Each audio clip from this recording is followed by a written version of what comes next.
నిన్నటి రోజున సింగనమల మండల కేంద్రంలోని రామాలయం గుడి వద్ద వైఎస్ఆర్సీపీ నాయకుడైనటువంటి బొమ్మన శ్రీరామరెడ్డి గారు నా వెంట్రుక పీకుతారా అనడం కేంద్ర మంత్రి పెమ్మసాని చంద్రశేఖర్ సార్ గారిపై ఇలాంటి మాటలు మాట్లాడడం మంచి పద్ధతి కాదు.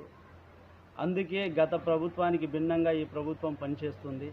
అది జీర్ణించుకోలేని బొమ్మన శ్రీరామరెడ్డి ఇలాంటి వ్యాఖ్యలు చేయడం ఆశాస్పదంగా ఉంది. దేనికి సంకేతం?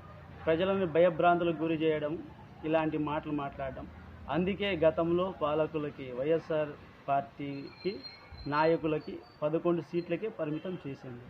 ప్రజలు ఈ కూటమి ప్రభుత్వం వచ్చిన తర్వాత ప్రజాస్వామ్యంలో మంచి అభివృద్ధి పనులు జరుగుతున్నాయి. దాన్ని జీర్ణించుకోలేక బొమ్మన శ్రీరామరెడ్డి నా వెంట్రుక పీకుతారా అంటున్నారు. అంత స్థాయి నీది కాదు. ఇది మనసులో పెట్టుకొని నువ్వు మాట్లాడేటప్పుడు చూసి మాట్లాడవలసిందిగా కోరుచున్నాం.